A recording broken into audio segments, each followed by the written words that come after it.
So you're probably at that point, right? Thinking about studying overseas, maybe New Zealand, maybe Australia. Yeah, it's a big decision. And you've likely seen all the brochures, the websites, Hmm. maybe feeling a bit overwhelmed. Completely. There's so much information out there. Exactly. So think of this deep dive as your personal guide through all that.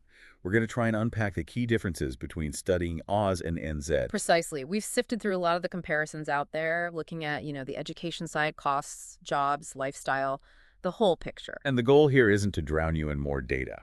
No, not at all. It's really about pulling out the most important stuff, the key pros and cons for each, so you can get a clearer idea of what might fit you best. Okay, so let's jump right in. Education systems. Australia first. Sure. Well, Australia's got a really strong reputation globally. You hear about unis like University of Melbourne, ANU, University of Sydney. They're consistently ranked very high. Right, those big names. And I guess that means a lot of choice, too. Definitely. A huge selection of institutions and a massive variety of programs, especially if you're aiming for the bigger cities like Sydney or Melbourne. That high ranking, Yeah. does that translate into better job prospects later, maybe? More international recognition? It certainly can. That global recognition for Australian degrees is a definite plus for many students thinking about careers worldwide. Okay, so that's Australia. What about New Zealand, then? How does it compare on the education front? New Zealand's interesting. It's perhaps more focused, fewer universities overall. Naturally, it's a smaller country. Hmm. But institutions like the University of Auckland, Otago, Victoria University, and Wellington, they've got really strong international standing, too. Especially in certain fields, I hear. Yes, exactly. They have particular strengths in areas like, say, environmental science, agriculture, even the arts. Think about New Zealand's, natural environment and their focus on sustainability. Right, that creates opportunities. It does. It fosters a lot of research and potential career paths in things like conservation, maybe ecotourism, niches that might be less prominent in Australia. And the smaller scale. Mm. Does that mean smaller classes, more personal attention? Potentially, yes. That's often cited as an advantage. You might find a more intimate academic environment, perhaps easier access to lectures compared to some of the massive programs in Australia. So it really comes down to what you're looking for, doesn't it? Yeah. Big uni, lots of choice in Australia. Or maybe a slightly smaller scale, perhaps more specialized focus in New Zealand. Who do you think really thrives in that New Zealand setting? What kind of student? Oh, good question. I'd say maybe someone who really values that close interaction, prefers smaller group learning, seminar-style classes. Mm-hmm. And, of course, someone whose field aligns with those Kiwi strengths, environment, agriculture, and so on.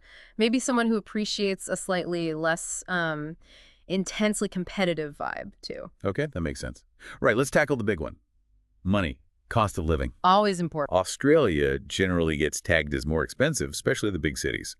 Sydney, Melbourne. Yeah, what do we have to You're talking about a park. Well, it varies hugely, obviously. But yeah, generally higher. You might be looking at very roughly, say, NZD 1,200 up to maybe NZD 2,500 a month just for rent and basics. Wow, that's quite a range. And heavily depends on lifestyle and exactly where you are, I guess. Absolutely. Inner city Sydney is going to be very different from a regional town. And New Zealand. Yeah. Generally more affordable. Typically, yes. The average tends to be more in the NZD 1,200 to NZD 2,000 per month range. Again, depends where. Is the housing market much different? I hear horror stories about finding places in Sydney and Melbourne. It can be less fierce in New Zealand cities, although places like Auckland are still competitive, don't get me wrong. Right. But it's often not quite the same level of pressure as Sydney or Melbourne. And if you look beyond Auckland or Wellington cities like Hamilton or down south in Dunedin, you can find much better value. Real bang for your buck sometimes. So it's a classic trade-off then. The big city buzz and opportunities in Australia potentially come with a higher price tag day to day. Exactly. Versus maybe a more manageable budget in New Zealand, which could mean less financial stress, maybe more freedom to enjoy your time there. That peace of mind is definitely worth considering. Okay, so if costs are higher in Australia, how do the work opportunities stack up while you're studying? Can you earn enough to help offset things? Good point. Let's look at that. In Australia, the student visa rules usually let you work up to 40 hours per fortnight when uni is in session. Okay, 40 per fortnight, so about 20 hours a week on average. Pretty much. And then you can work full-time during the scheduled holidays, which is a big help for many students. Right, and after graduation. I know they have that temporary graduate visa. Yes, the subclass 485 visa. It's a significant draw. Depending on your qualification, it allows you to stay and work in Australia for potentially up to 4 years after you finish your studies. 4 years, wow. That's quite a while to get experience. How does New Zealand compare on the work front? New Zealand's student visa rules are slightly different. Typically, it's up to 20 hours per week during term time. Okay, so similar weekly hours during term. Yes, and also full-time during the holidays. Yeah. And after graduation, they have the post-study work visa. How long does that usually last? It can be issued for up to 3 years, depending on your qualification and where you studied. So potentially a bit shorter than the maximum in Australia in some cases. Correct. Australia's current settings might offer a longer initial post-study work period for certain graduates. So if earning while studying is crucial, both offer options. But for the long game, staying on after, you really need to dig into the specifics of those post-study visas in both countries. Absolutely. Check the eligibility, the duration for your specific degree level, and what fields might be in demand. Are there any catches with a longer Aussie visa? Like, is it harder to get jobs because more people are staying, or tougher requirements later for, say, permanent residency? That's a really valid consideration. A longer visa is great, but you do need to think about the job market competition in your field. And yeah, the requirements for transitioning to other visas or permanent residency are complex and can change in both countries. It's not just about that first visa. It's the whole pathway. Okay, really important to look ahead there. Let's shift gears a bit. Quality of life, this is more subjective, maybe? Very subjective, but still crucial. New Zealand has that strong image, doesn't it? Clean, green, safe. Yeah, the landscapes look incredible. Peaceful. Generally, yes. It often offers a more relaxed pace of life. If you love the outdoors, hiking, skiing, just being in nature, it's obviously phenomenal. It can feel quite community-focused, especially outside the main centers. And Australia. Also high quality of life, but maybe different. Definitely high quality of life, too.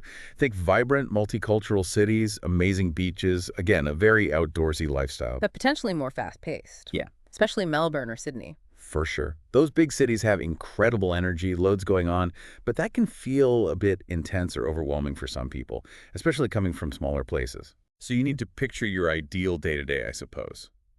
Do you want that buzzing city energy or something calmer, closer to nature? Exactly. What kind of environment helps you feel good, helps you thrive, not just academically, but personally?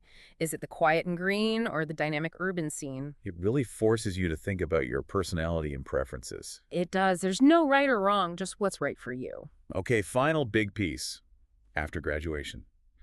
Long-term prospects, careers, maybe even settling down. Right. Both countries are generally welcoming to skilled migrants and offer pathways for graduates to stay on. But the economies are different sizes, right? Does that impact job opportunities? It definitely does. Australia has a much larger, more diversified economy that generally translates to a wider range of job opportunities across more sectors. Think tech, healthcare, finance, engineering, lots of demand in various fields. And New Zealand. Smaller economy, so fewer jobs overall. Fewer jobs overall, yes, just by virtue of scale. But it has its own strengths. The tech sector there is growing fast. There's that strong focus on sustainability we mentioned. So opportunities in related fields? Potentially, yes. If your field is, say, agriculture, renewable energy, environmental management, tourism, New Zealand's specific economic focus could actually be a real advantage for you. But for sheer breadth of options across the board, Australia probably has the edge just due to size. Generally speaking, yes. The larger economy often means more companies, more roles, and perhaps more pathways opening up in diverse industries. So again, it comes back to your specific field and career goals. Where do you see the best fit for your ambitions? Precisely. You need to research the job market for your specific area in both countries. Which one seems to have more momentum or need for your skills? Okay, so wrapping this all up, Yeah. it feels like there's no easy winner here. Both Australia and New Zealand are clearly excellent places to study. Absolutely. Top quality education, great experiences to be had in both. But the best choice is super personal. It really hinges on what you prioritize.